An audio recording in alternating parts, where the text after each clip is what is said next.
Hi guys, and welcome back to another tutorial. In this one we're going to have a look at adding some percussion to our drum beat we've already created in Kong. And the first thing that we're going to do actually is just save this session. So it's a good idea to go in once you've started to create something, to do a save as and then give your session a name. I'm just going to name this the name of the tutorial. But you'll obviously want to name it the name of your track or whatever you'll want to call it. Okay, so we've got our drum beat. What we want to do next is put in another machine. So I'm going to create an instruments, and I'm going to put in a loop player, and we're going to start putting in some percussion loops into our track here. So I'm going to select that, so it'll put in this loop player here. You can see that we've now got another track in our sequencer window. And we've got another track within our mixer. So there's our Kong track there. There's our percussion track there. So I'm just going to rename these. If I double click on that, I can call that drums. And then if I double click on this one, I can call that percussion, like so. So I'm going to go back into here. And this loop player already has a preset in it, which will play various different loops. In fact, this one particular preset has 8 different loops in it. You've got 8 different slots here that you can put different loops into. So whenever I press play on my session, this loop player will automatically play back the loops that have been put in here. This button here, enable loop playback, will default every time you put one of these machines in. So whenever I press play, it'll not just play the sequence that I have on my MIDI here for my drum track, but it'll play the loop that is selected in here. So I'll just play that back in here, what happens there.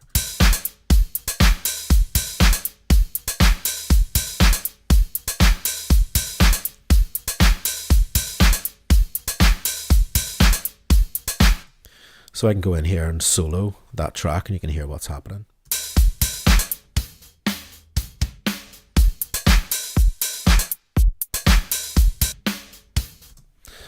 Like so, just by hitting the solo button there, we can hear that there's an acoustic drum loop playing in the background, which we don't want at this stage.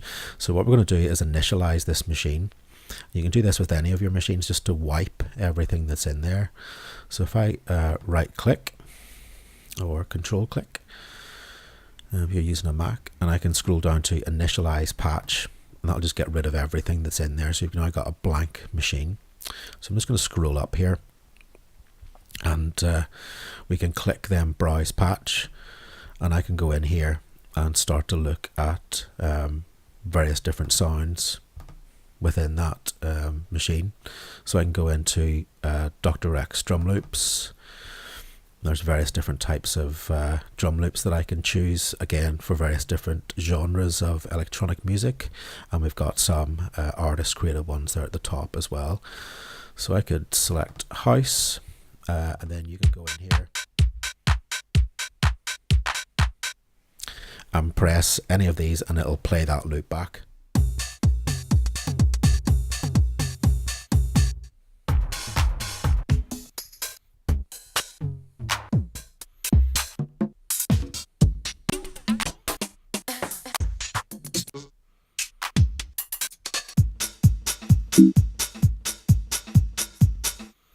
Like so, and you can just scroll through that until you find that one that you like. What you can actually do is, if I click OK, you can then play back. You can just put a loop in at random. I can then click playback.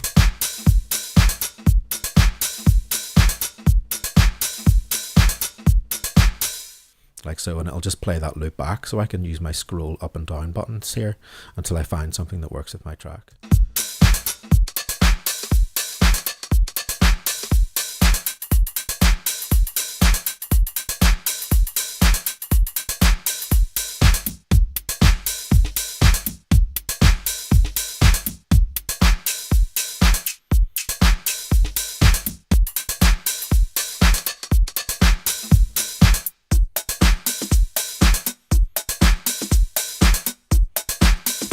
Okay, I quite like that because it's got a bit of a conga type pattern in it, which is something different than I've already got.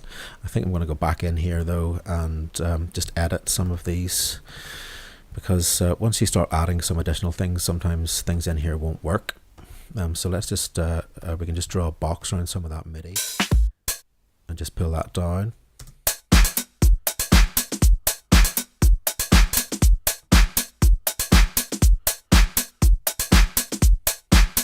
There we go, and just simplify what's happening in that drum beat. That now works a wee bit better with the percussion loop that we've selected.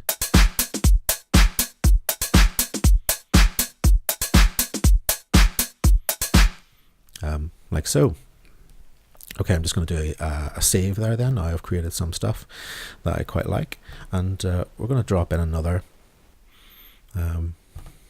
Dr. Rex player here, and this will be, if I double click in here, Percussion 2, and let's initialize this patch again, like so. So we're going to go back into the patches and we're going to look for something else. So Reason Factory Sound Bank, Dr. Rex, drum loops, and let's try some electro house stuff. So we've got some full drum loops in here. And you can see that they are at different tempos. You've got the name of the subfolder, you've got tempo in front of it.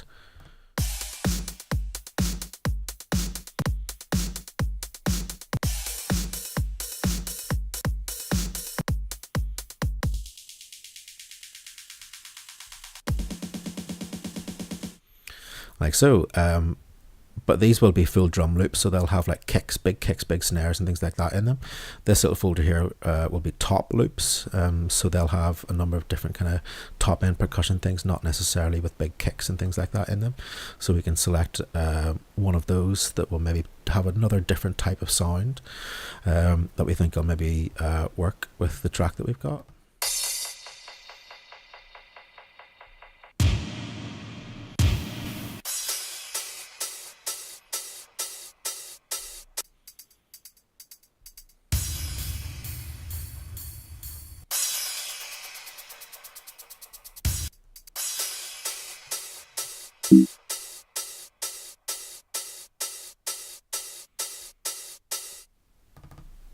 Okay, so I'm going to select that one, and then we can play that round again.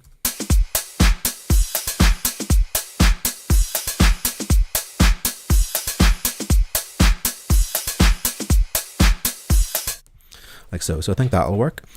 So what we want to do now with both of those sounds is to get some MIDI sequenced for them, and this works slightly differently because we can go in and sequence MIDI in the same way previously, but we can do something better, and that is if we go into these Rex players, what we can do is open up the player. So we've got the main player here, and then below we've got this little section, the programmer. We've got a small triangle. We can click on that, open that up, and we've got lots of different things here that we can do with that particular loop to change it and affect it and rearrange it. But this button here, copy loop to track, if we click that and then go into our track for that, it has created then a MIDI clip for us which will play that sound around.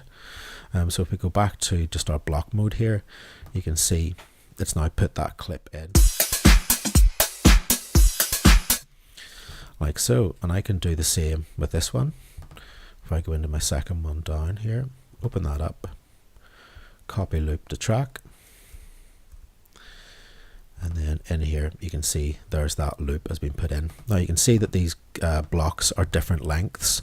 This is because the loop is a different length. That loop that we created ourselves was then 1 bar. This loop is 2 bars long. The loop that we put in here is 2 bars long, and this loop for the second percussion one is 4 bars long. So what it'll do is program in the loop as a MIDI clip, like so.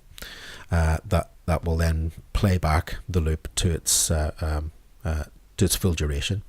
So you can see here, but just by looking at the information, you've got a readout here. What's the original tempo? What's the time signature? And how many bars that is?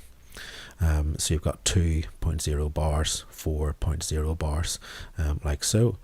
So we can go back into here, and you can either go in and change the loop size like so, and what we can do is then just double these tracks. So I can click on this, hold down Alt on my keyboard and click and drag, and that'll then duplicate that. I can do the same with this, just hold down Alt, click, and you see you get that little plus sign in the green circle, and that'll just drag that over. And we've moved our R locator out to 5 to the end of bar number 4, start of bar number 5. So we've now got 4 bars.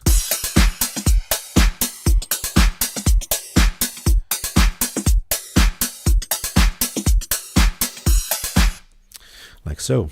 Now you might be able to hear in there that we've got a bit of a phasing type sound going on in those loops.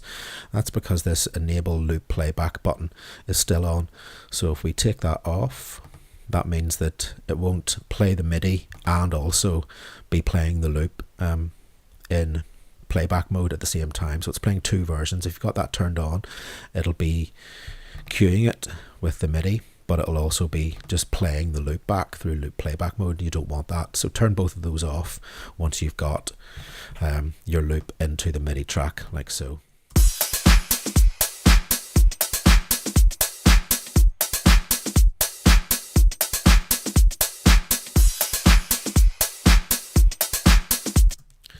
Like so, and we can go in and rename these then so we can see exactly what we're looking at.